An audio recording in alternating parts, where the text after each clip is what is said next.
The fastest growing entrepreneurs in America didn't choose this path, they were forced into it. Welcome to Soft Girl Era, the sacred space where strong Black women unlearn survival, rediscover softness, and reclaim the joy, rest, and freedom they deserve. I'm your host, LeAnne Dolce, pronounced Dolce like sweet softness whispered in French. I'm your guide from burnout to boundaries, from doing to being, from strong to soft, and loving every second of it.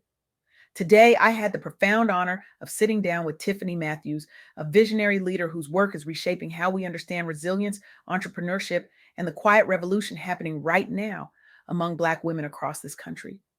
Tiffany Mathews is not just an advocate, she is a catalyst for change, a voice for the overlooked, and a champion for those who have been forced to build their own tables when they were denied a seat. Her insights today will challenge everything you thought you knew about success, ambition, and what it really means to thrive in a world that wasn't designed for us. She is making the world a better place by illuminating the truth behind the numbers, by honoring the stories that statistics cannot capture, and by demanding that we see Black women not just as survivors, but as the architects of a new economy built on resilience, innovation, and unshakable determination. So let me ask you something. When you hear the phrase, Black women are the fastest growing group of entrepreneurs in America, what comes to mind? Maybe you picture someone chasing a dream, launching a passion project, finally stepping into their power. Maybe you imagine freedom, flexibility, the glamorous life of being your own boss. We love that narrative, don't we? The idea that entrepreneurship is a choice, a celebration, a victory lap. But what if I told you that for most Black women, starting a business isn't about chasing freedom at all? What if I told you it's about survival? What if the rise in Black women owned businesses isn't a trend, it's a response, a reaction to being pushed out, laid off, underpaid, overlooked, and left with no other option but to create their own way forward? That's the truth Tiffany Mathews shared with me. And it's the truth we need to sit with today. Because here's what the data shows: Black women account for 66% of new business applications among women of color. Nearly 2.7 million Black women owned businesses are operating nationwide right now. That sounds like progress, doesn't it? That sounds like power. And it is. But let's be honest about what's fueling it. It's not just ambition, it's necessity. It's systemic layoffs, it's wage gaps, it's discrimination, it's being told you're too much or not enough over and over again until you realize the only person who's going to bet on you is you. Tiffany Mathews helped me see this clearly. She introduced me to the story of Fajani Cadet, a highly educated Black professional who spent years building a career in diversity, equity, and inclusion. Fajani wasn't just good at her job, she was exceptional. She rose to the level of Director of Diversity and Inclusion at a global research firm. She was leading, she was advocating, she was making a difference. And then in April of 2025, she was laid off. Let that sink in for a moment. A Black woman leading diversity efforts was let go during a time when corporate America was quietly retreating from its DEI commitments. Fajani faced anxiety, financial uncertainty, and the emotional weight of losing a leadership role she had worked so hard to earn. But here's what she didn't do: she didn't give up. She leaned into her network, she explored entrepreneurship, she launched her own consulting practice, and now she's helping organizations maintain their diversity commitments even when the corporate world is backing away. Fajani's story isn't unique. It's the story of hundreds of thousands of Black women right now. Over 300,000 Black women were laid off or pushed out of the workforce recently. 300,000. And what did they do? 59% turned to entrepreneurship. 30% went back to school for retraining. 52% switched industries entirely. They didn't wait for permission. They didn't wait for someone to rescue them. They rebuilt. This is what Tiffany Mathews calls the quiet revolution. It's not loud, it's not celebrated on magazine covers, but it's happening and it's powerful. Now, I want to pause here and connect this to something we talk about all the time on Soft Girl Era: dropping the cape, releasing the superwoman identity, learning to be soft in a world that taught us survival. Because here's the thing: entrepreneurship for Black women isn't just about building a business, it's about reclaiming control. It's about setting boundaries. It's about saying, I will no longer accept a system that undervalues me, underpays me, and overlooks me. I will create my own path. But let's be real. That path is hard. Black women entrepreneurs face greater barriers to capital than any other group. They experience higher failure rates. They earn significantly less than their white male counterparts. And yet they keep going. They keep building. They keep leading. Why? Because they have to, because their families depend on them, because their communities need them, because they refuse to let a broken system define their worth. The California Black Women's Collective Empowerment Institute documented this journey in a powerful study. They found that Black women navigating layoffs and discrimination didn't just survive, they innovated. They leveraged networks. They found alternative financing. They relied on community support. In the result, a surge in Black women owned businesses that strengthened local economies and provided new models of leadership. Think about that for a second. While the corporate world was cutting them loose, Black women were creating jobs. They were driving innovation. They were building wealth, not just for themselves, but for their families and their communities.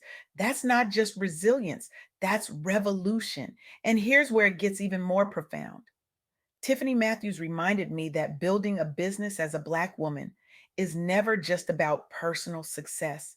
It's about legacy, it's about impact, it's about creating opportunities for the next generation. Nearly 2.7 million Black women owned businesses are contributing billions to the economy and employing millions of people.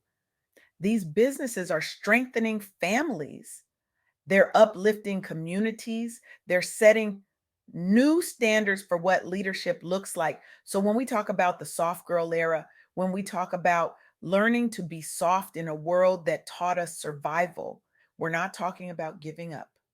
We're not talking about being weak. We're talking about redefining strength. We're talking about recognizing that you don't have to carry the weight of the world on your shoulders. You don't have to prove your worth by grinding yourself into the ground. You can build something beautiful, something sustainable, something that honors who you are, not just what you can produce. Tiffany Mathews shared three key insights with me that I want you to hold on to. First, entrepreneurship among Black women is often a response to systemic exclusion, not simply ambition or choice. Layoffs, wage gaps, and workplace discrimination force many to create their own opportunities. This isn't a feel good story. This is survival. This is necessity, and we need to honor that truth.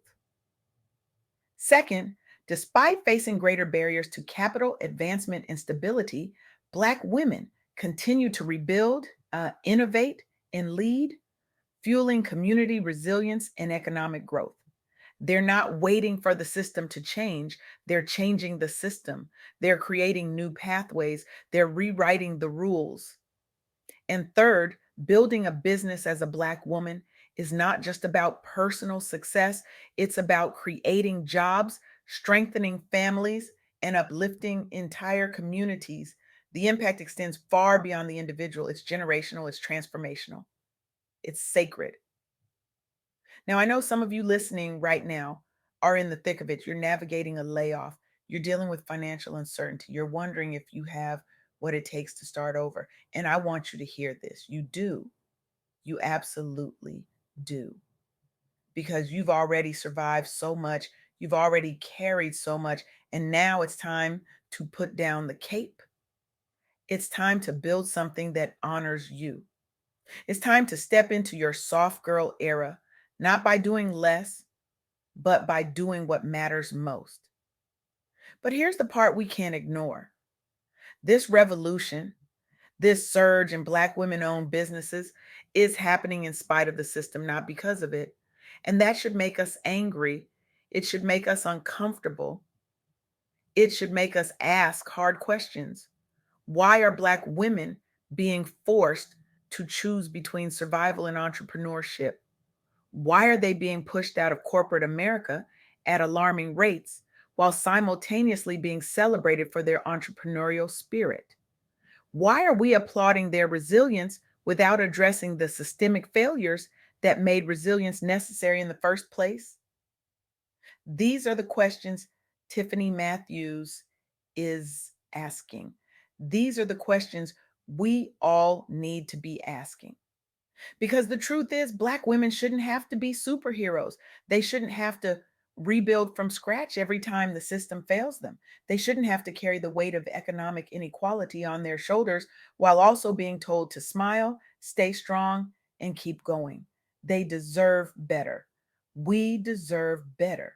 So here's what I want to leave you with today. This isn't just about celebrating Black women entrepreneurs. This is about demanding systemic change. This is about recognizing that entrepreneurship born out of necessity is not the same as entrepreneurship born out of opportunity. And until we address the root causes, the layoffs, the wage gaps, the discrimination, the lack of access to capital, we're not solving the problem. We're just putting a band aid on a wound that needs surgery. Tiffany Mathews left me with a question, and I want to leave you with the same one, but I want to take it further. What can you do today to support and invest in the entrepreneurial journeys of Black women in your community? Whether it's through mentorship, advocacy, or financial support, your actions can help close gaps and build lasting change. But I also want to ask you this: what can you do to dismantle the systems that are forcing Black women into entrepreneurship in the first place? What can you do to advocate for pay equity, for fair hiring practices, for access to capital, for workplace environments that value and protect Black women instead of pushing them out? Because here's the truth: we don't need more stories about Black women surviving. We need stories about Black women thriving. We need systems that support us. We need communities that invest in us. We need a world that sees our brilliance, not just our struggle. So today I'm asking you to see it. I'm asking you to honor it. I'm asking you to be part of the solution because the revolution is already happening. The question is, will you join it? Will you stand with Black women as they build, innovate, and lead? Will you invest in their dreams, their businesses, their futures? Will you challenge the systems that have failed them for far too long? Or will you stay comfortable, applauding from the sidelines while they carry the weight of change on their own? The choice is yours. But know this: Black women are not waiting for permission. They're not waiting for validation. They're not waiting for the world to catch up. They're already moving. They're already building. They're already leading. The only question is, are you ready to move with them? Softness is not weakness. It's a radical act of self-love. And every Black woman out there building a business, raising a family, and rewriting the rules deserves to experience that softness without having to fight for it. So let's fight for them. Let's build with them. Let's invest in them. Let's create a world where Black women don't have to choose between survival and success, where they can thrive without having to prove their worth every single day. That's the world Tiffany Mathews is fighting for. That's the world I'm fighting for. And I hope after today, it's the world you'll fight for too.